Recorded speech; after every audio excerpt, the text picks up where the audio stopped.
The following program is a Town of Colonie television production of the William K. Sanford Town Library. It goes all my life's a circle, sunrise and sundown. The moon rolls through the nighttime till the daybreak comes around. And all my life's a circle, but I can't tell you why. Seasons spinning round again, the years keep rolling by.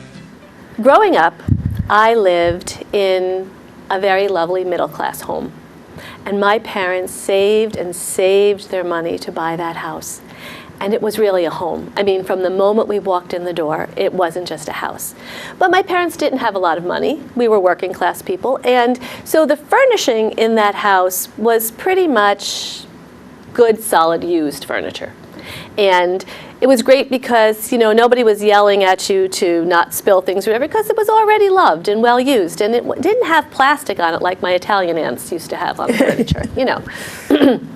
But it was good furniture. But I have to ask a question, because it has to do with my house. Do you know the difference between an empty chair and an extra chair? And I think if people think about it, they do, but I'll tell you. An empty chair carries with it just a little bit of sadness, because it's a chair where somebody once sat, but they don't anymore. Now, sometimes it's a short-time sadness.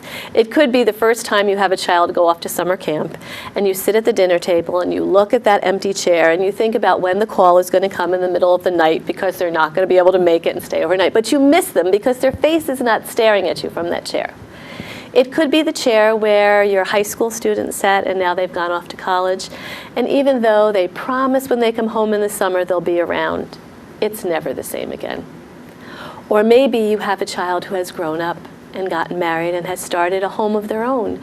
It could be close by, but it might be far away. And when they come back, they barely get to sit in that chair, they're so busy. Or maybe a grandparent sat in that chair and they're no longer with you. So that chair has a little bit of sadness in it. But an extra chair opens up the whole world, and I'll tell you why. In our house of the furniture that was not brand new, my mother did one year, I distinctly remember, have her eye on a dining room set. Now, I can remember she came home and she told us all about it, and she said she really wanted it, but there wasn't money for a new dining room set. Today, you might go out with your credit card and say, I'll worry about paying it off. But now my parents had a credit card, but it was only for emergencies. We had a perfectly good functional dining room table, and my parents were not going to use a credit card. So my mother put yet another coffee can on top of the refrigerator. You know, they were marked with all different things, and this one was marked dining room set. And whenever there was a bit of extra money, she would put it in the coffee can. And it took a long time to save. And when she finally had the money, I know that I was worried as the oldest child that that dining room set was not going to be there anymore. I mean, it was a long time since she had looked at it. But I remember her coming home and saying, it's going to be delivered on Friday. Now, Thursday, she emptied everything out of that room. There was just the rug, and she waited Friday morning, and I can still see her face as they carried in the furniture. There was a corner cabinet and a hutch, a table with 2 leaves and 6 chairs. And for a while, she really just stood and stared at it. And then she put her very best tablecloth on it, and in the middle, she put the flowers that my father had sent. My father sent my mother flowers for every occasion, every holiday, Valentine's Day, Mother's Day, Easter, and somehow he knew this was going to be a special occasion, and the flowers had arrived before the table. That night, she prepared dinner, and we came in to sit. And this probably happens at your house, and maybe you don't even think about it, but that night when we sat down, my mother sat at one end of the table and my father at the other. My brother sat over here, and my sister and I sat across from him. And so next to him there was an extra chair. Now, nobody told us every night that we had assigned seats, but you always sit in the same seats. Those are your seats at the dining room table. So it was always that there was an extra chair. And that's when I knew how special it was. Because the people that sat in their chair, they took me everywhere.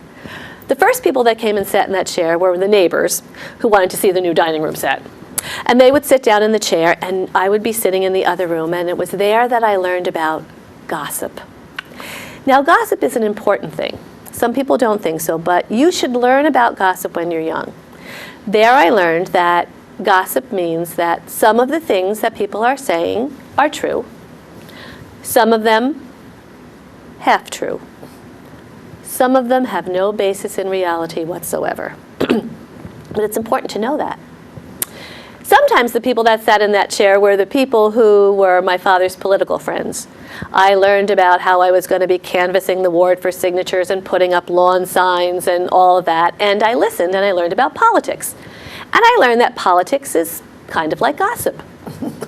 Some of it is true, some of it is partially true, and some of it has no basis in reality whatsoever. It's important to know that. Sometimes it would be our friends who were over for dinner who would sit in that chair. And I remember when my friend Jean Marie was over, the bowl of potatoes got to her and she just stood there and held it. And my mother looked at her and she said, "Jean Marie, in our house you don't have to eat something if you don't like it." And she looked at the bowl and she said, "No, I have 14 brothers and sisters. And when the bowl of potatoes gets to me, it's always empty." And we realized how lucky we were that there was always more food on our table. Every once in a while, one of my mother's friends from the Bronx would stop by and tell stories about the old neighborhood, and I am sure those were stories my parents didn't even want us to hear about. And every once in a while, some of the oldest relatives would sit there and talk about how our relatives came from Ireland and from Italy. So that chair took me places I would never have gotten to go. And it introduced me to people and characters I would have never met if I lived to be 200. So I loved that extra chair. Now, when my dad passed away, my mom decided she'd sell the house, and she said only one thing to us. She said, "When we look for an apartment, could we please find a place where I can take my dining room table?" And of course we did, and it was kind of squished in. But still, if you went to that apartment, that chair that I knew was the extra chair was usually filled with someone, and I would still love to hear their stories. And then when she passed away, and my brother and sister and I cleaned everything out, we stood looking at that dining room set. And we knew that we couldn't give it away. But none of us needed it, or wanted it, or really had room for it. So we decided that it would go where all good furniture goes during its transition period, into my garage. I believe that only 1 year did a car ever live in our garage. Other than that, it has always just been a holding station for things coming and going. And for months, I couldn't go in the garage. I couldn't look at the dining room set. And then one day I opened the door and I went in, and I think many of us don't know where ideas come from, but I looked and I said, I know what to do. I took the chairs to my friend Becky, who paints, and I said, "Please paint these chairs this shade of green." Green was my mom's favorite color. "And put a few flowers on each, not too many. She wouldn't like a lot." And then on the back of each chair, I told her what to paint. On one it said, "To Johnny, love Mom." On another, "To Mary, love Mom." And the remaining 4 had each of her grandchildren's names, and love Grandma. And over the course of the next few months, I gave to my brother and sister, my son, my daughter, and my niece and my nephew 1 chair. And I said to them, "Nothing you have in your homes will ever match this chair. But I promise you, if you put it in an inviting place, people will come and they will sit in that chair, and they will take you to places you've never been before, and introduce you to people you might never have met, all because you have an extra chair." Now the table, that's another story. I told you earlier that I like to think sort of mythologically the life through stories, right? And part of that is just really playful, and I realize I don't know a lot about my relatives from the Midwest, but I know enough, and I like to put them in stories. And so I like to put my grandpa and grandma, Jakob and Minnie, in stories and in old folk tales, just to see what happens to them. And so this is one of them. This is Jacob and Minnie story. Jacob and Minnie, they're good Dutch folks. They moved to West Michigan. That's where, because it was swampy there, and it felt like home, it felt like the Netherlands. And they set up a little farm there, and their first farm that they had, they didn't have any money, so they built a small cabin basically, but it was sod, and it was a grass roof, and it was beside a hill so that the winds coming off of the lake wouldn't be so cold in the wintertime. And then and they had a cow and a pig, and a small farm, and they were happy. They were happy. They'd worked together. They enjoyed life. And then the first child came. My Uncle Harold came, and when the first child came, then Minnie didn't go out into the field with Jacob anymore to work. And Jacob, he'd come home thereafter every day, and he'd be out in the hot, sweating sun and being out all day, and he'd see Minnie sitting in the rocking chair with the baby just sleeping there. And he goes, "Yeah, there, Minnie, what'd you do all day? Just sit there?" "Yeah, it must be nice to have such an easy time of it all. I was out there working in the hot sun." And Minnie, she's a wise woman. She says, "Oh, Jacob, yeah, you do work hard. You do work hard." "Yeah," he says, "yeah, I do. I work hard, much harder than there's nothing for you to do. You just sit with that baby all day. God, I wish I had life that easy." And Minnie said, "Well, maybe we could make that work. I'd like to switch jobs. I'd like to offer you a gift, Jacob. Let's switch jobs for one day. You look like you could use a break. You can stay here with baby Harold and work with the house, and I'll go out into the field and I'll cut the hay. And tomorrow we'll do that. I'll cut the hay tomorrow, and you can be here." It's just, yeah, that'd be like a vacation for me there. I'd have nothing to do. It'd be so easy. "Yeah, Jacob, I'd like to give you this gift." So the next morning they got up, and Minnie said, "Now, Jacob, there's just a couple things you have to remember. You have to milk the cow and take her out to pasture. You have to feed the baby, right? And you have to churn the milk into butter and to make it for the midday dinner so that we have something to eat. So you get those things done, you ring the bell at midday, and I'll come back for dinner, and we'll talk and see how everybody's day's going there." "Oh, yeah, that's so easy. Okay, what am I going to do with all the rest of my time, I wonder?" So Minnie kissed him on the cheek, as she always did, and she took the big scythe that's just outside the door and went out to start the first cutting of hay. And baby Harold was still asleep, and Jacob, he'd never been home in the morning with nothing to do. So he put his feet up. He put his feet up on the furniture. You're never supposed to do that in Minnie's house.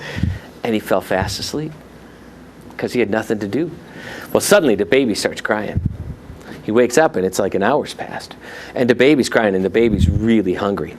And so Jacob goes, "Oh, no, what? I'm supposed to go out and milk the cow." So he grabs the screaming baby, screaming in his ears, and he goes out to the cow, and he milks the cow. Now Jacob, he's a good cow milker, but he's never had to milk a cow with one hand with a baby screaming in his ear. And so he's milking that Bessie for all she's worth, and he's milking that cow, and that baby's still hungry, and he gets enough in the bucket, gets enough, and he comes back, but he's in a hurry, and this must be a family trait, perhaps, but he forgets when he's in a hurry, and he forgot to shut the gate, and so the pig was loose. So he gets into the house, and he gives the baby some milk, and the baby settles down, all right? And he pours the milk into the butter churn, and he's just about ready to start churning the butter, and he looks out, and there's the pig walking around. And Jacob runs outside. He says, "Yeah, pig, you got to get back into your pen." And he gets the pig back in the pen. Just as he gets the pig back in the pen and shuts the door, he hears this crash. And the baby start crying. And he runs back to the house, and there's milk all over the floor. The baby's covered in milk and crying away. And Jacob goes, "Now there's no milk to make butter for the midday meal. I have to go back and milk the cow." So he takes that screaming baby back in his hand. He takes the bucket, and he goes out, and he milks the cow a second time. Now, it's hard enough to milk a cow with one hand the first time, but if you have to do it the second time within a half hour, that ain't too easy. But Jacob, he's persistent, and he gets enough milk out of that cow, and he comes back, and the baby now is calming down, he sets the baby down, but guess what Jacob forgot to do again? He forgot to shut the gate, because he's sort of a get the job done kind of guy and not worry about the other parts of it. So he starts churning that milk into butter. and he's working hard, and he's working up a sweat, and he gets that churn into butter. And he's thinking, boy, it's hot in here, and it's hard work. And then he remembers that down in the cellar, he had a nice big keg of ale. Now, it's a little early in the day, but Minnie's gone, and I have worked up a powerful thirst. And the baby's fine, so Jakob leaves that butter churn and goes down into the cellar. And he takes the tap, and he's got the bung, and he's about ready to pull it out in time to put the tap in so that, he doesn't leak anything. And just as he pulls that bung out, he hears oink, oink, oink, oink, oink, oink, oink, oink, upstairs. He says, that pig! And he runs upstairs and dares the pig who had knocked over the butter churn and was slopping up the butter.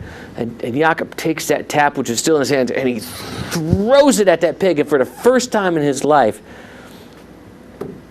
he hits his target. And he hits that pig with that tap right in the middle of his forehead, and that pig falls over and dies dead. And Jakob goes, oh dear, now I shouldn't have done that. Oh, Minnie's not going to like this. And what am I going to do? So he goes to the back door, he opens the back door, and he starts dragging that pig out the back door so Minnie won't see it. And he gets that pig halfway out the back door when he hears glug, glug, glug, glug, glug, glug. And he goes, oh no. And he runs downstairs, and he had taken the bung out of the tap, but he hadn't put the tap in. And so the whole keg had drained out, and there's about 6 inches of ale all over the dirt floor of the cellar. And Jakob's just shaking his head. And then he remembers, oh, he's got to get the midday meal going. So he runs upstairs, and he starts the fire in the chimney, and he checks, the baby's still there. Okay, that's good. He hasn't lost the baby yet. And he realizes he's not got the cow out to pasture. He ain't got time to get the cow out to pasture and get back and get the meal made. But Jakob, he's a smart man. And so he goes, on top of this house, there's grass growing. All I got to do is get that cow on top of the house, and she can graze up there, and Minnie would never know. So he takes a rope, takes 2 of his planks, he walks that cow out up the hill next to the house, and he drops those planks down on the grass roof of the house, and he takes that cow, and he tries to pull that cow across, and the cow, of course, will have nothing to do with that. But Jakob's pretty strong, and he's that short Dutchman, so he finally pulls that cow across and gets that cow on the roof, and this cow starts grazing away, and Jakob goes, that's pretty smart of you, Jakob. You're a pretty smart guy, but what if that cow steps too far to the edge? You don't want the cow to fall off. I got that planned. So he takes the rope around the cow's neck, and he lowers it down the chimney. And he runs inside, and he takes that rope from the chimney, and he ties it around his waist. So if the cow gets a little close, all he has to do is pull on the rope, and the cow will just come back closer to the center of the roof. Right? So Jakob's working down there, and he's thinking, this is going to work out just fine. I'm going to be just fine. He gets her stuff about ready to start cleaning up the house and get the meal going, when the cow notices that the grass is always greener on the other side of the roof. And he goes over, and he steps off the roof. And the cow goes, woo, down. And that rope, zing, tight. And Jakob goes, wah, right up and wedges in the chimney. Gets stuck in the chimney. And the cow is swinging on the roof, off the roof, somewhere between the ground and God. Now, Minnie has noticed that the dinner bell hasn't rung. And so she comes walking over the hill with her sigh and wondering what's going on. And she looks down, and she sees that cow just sort of hanging there in midair. And she goes, ah! And she runs down, she takes it aside, and she cuts that rope. And the cow goes, moo! Poof! And inside she hears, wah! Splash!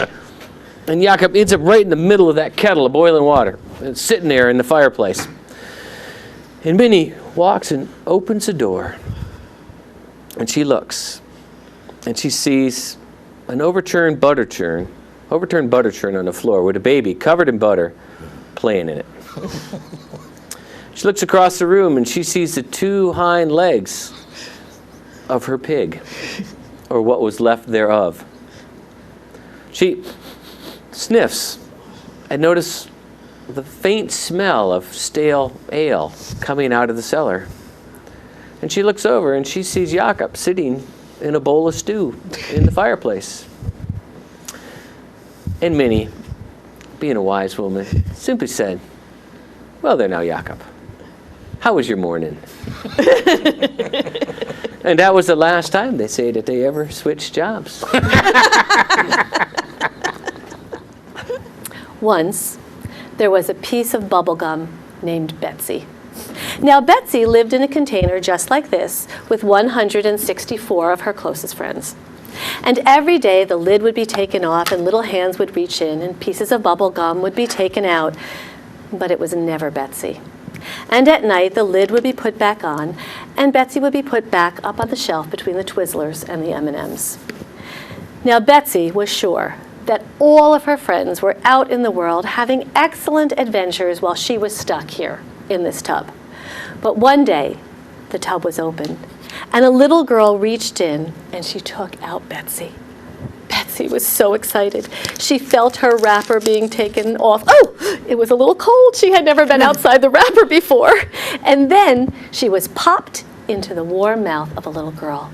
Oh, said Betsy, this is what it's like to feel wanted. And Betsy loved this. So she traveled around that day with the little girl. And in the later afternoon, the mother and the little girl decided that they would go on a picnic. And they went to uptown Kingston. Kingston has an uptown, a midtown, and a downtown. And they went uptown to Forsyth Nature Center. And it was a little early for their picnic, so they put their picnic basket down on a bench. And they went over to Kinderland, the wonderful playground which the Junior League had built. And they played there, and then they went to our Forsyth Nature Center, which has just grown and become a beautiful place to visit. And they visited Isaac the bull and 3 billy goats Scruff, and they fed the peacocks. And then they went to have their picnic. Now, you know and I know, and the little girl knew, that if you have gum in your mouth and it is time to eat, that you have to take the gum out of your mouth. And the little girl knew very well that the gum should go into a garbage can. But when she looked around the park at that time in early spring, she didn't see any garbage cans. So she did something that I know none of you would ever do. When her mother wasn't looking, she took the gum out of her mouth and placed it underneath the bench. Betsy was appalled, just appalled.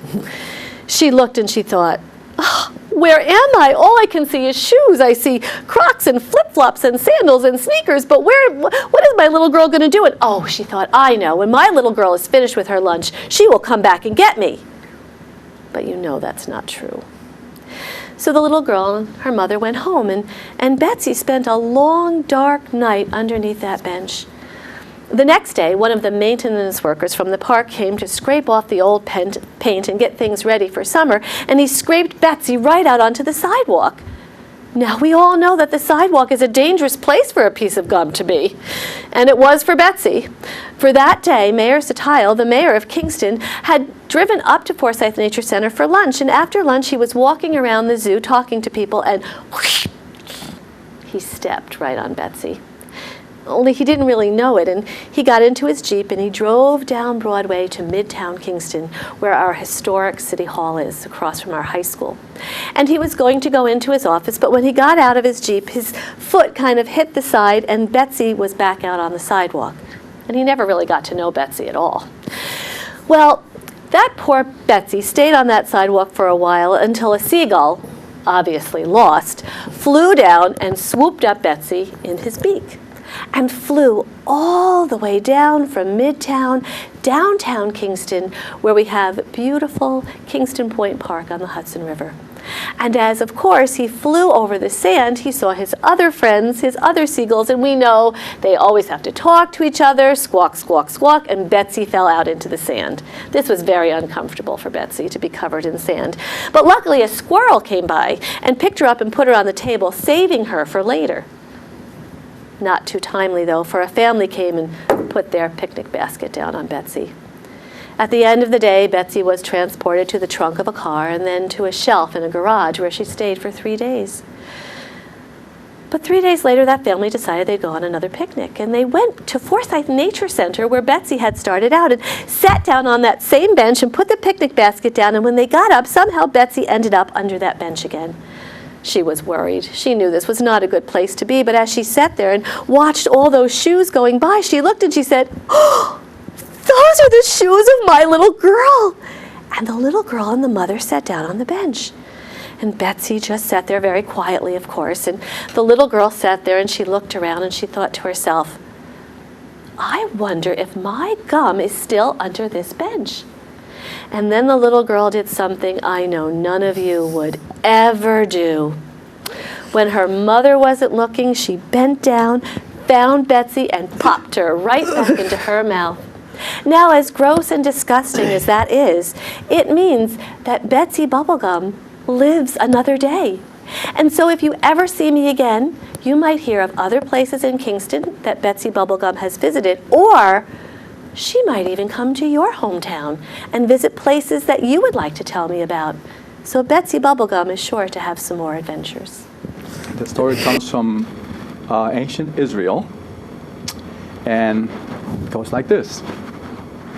The captain of King Solomon's guard was a man named Benaiah. Benaiah served the king with all his heart, and he took pride in doing everything the king requested.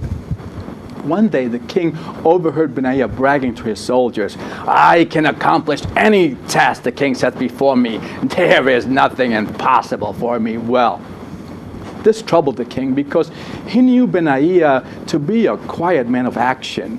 So he thought that Benaiah needed to be humbled. I know what I'll do. I'll give him an impossible task, and then when he comes to me and tells me that he wasn't able to do it, I will tell him that I did it to teach him a lesson. So he called Benaiah to his side and he said, Benaiah, my heart longs for a certain magical ring." The guard bowed low and he smiled broadly and said, "Sire, your wish is my command. You tell me, describe this ring so that I may set forth and get it for you." Well, King Solomon's eyes twinkled because the ring he wanted did not exist, and he said, "I command, in 6 months' time, bring me a magical ring that can make a happy person sad and a sad person happy."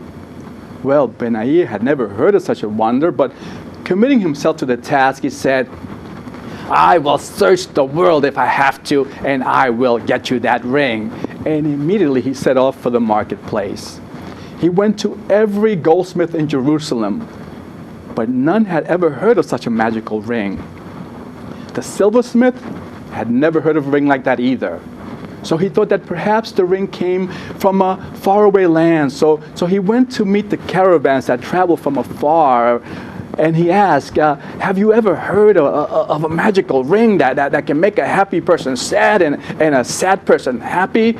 None of the traders of precious stones, none of the camel drivers, merchants, no one knew of such a ring. So then Benaiah went to the port where the sea captains from other countries docked their ships, and all the sea captains shook their heads and scratched their beards, but none could help in the quest. Benaiah was distraught. He was heartbroken. Was it possible that for the first time he would have failed the king? He didn't know what to do. He was overcome with sorrow. Time was passing. He met every caravan that traveled through the land. He went to every ship that came in, but there was no hope. It was one day before the ring was due. And he went to the marketplace one more time to search every stall.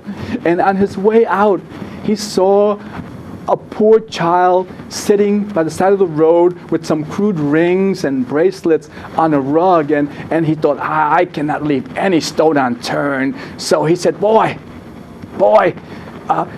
do you have a magical ring that can make a sad person happy and a happy person sad? The boy looked up and said, I have no such ring. Benaiah's eyes welled with tears. For the first time, he thought he had failed the king. But the boy's grandfather overheard the conversation, and he stepped out of the shadows, and he said, perhaps I have the ring that you're looking for. And the old man took a simple gold band, and he inscribed some words on it and gave it to Benaiah. As soon as Benaiah took that ring, his face lit up with a smile. And all the sorrow and grief and frustration lifted from his body. And he said, indeed, this is the ring that I wanted. The next day he entered the court of King Solomon. There was a feast in progress, and the king was rejoicing and laughing with all his guests. And he saw Benaiah come in, and he said, I will not let him suffer long. As soon as he admits that he couldn't complete the task, I will tell him that I did it just to test him. Benaiah came in, he bowed, and he presented the king with the ring. As soon as King Solomon gazed upon that ring, the smile left his face. And he looked around at the grandeur and the splendor of his palace, and he realized that someday all this and his life would all be dust. And he realized that the same ring could also bring comfort and hope to somebody who had some kind of grief or misfortune. Because you see, the ring was inscribed with the Hebrew letters Gimel, Sayin, and Yud, and stood for the same, Gam Zeh Ya'avor, this too shall pass. And King Solomon realized that, yes, indeed, he had the magical ring he had requested. And he took Benaiah in his arms, and he asked for forgiveness. And he took his ruby ring, gave it to his guard, and in its place, he put that simple gold band with that powerful saying, this too shall pass. And it is said that King Solomon wore that for the rest of his life because it offered him wisdom and balance. Gam Zeh Ya'avor, this too shall pass. It goes all my life's a circle, sunrise and sundown. The moon rolls through the nighttime till the daybreak comes around. And all my life's a circle, but I can't tell you why. Seasons spinning round again, the years keep rolling by.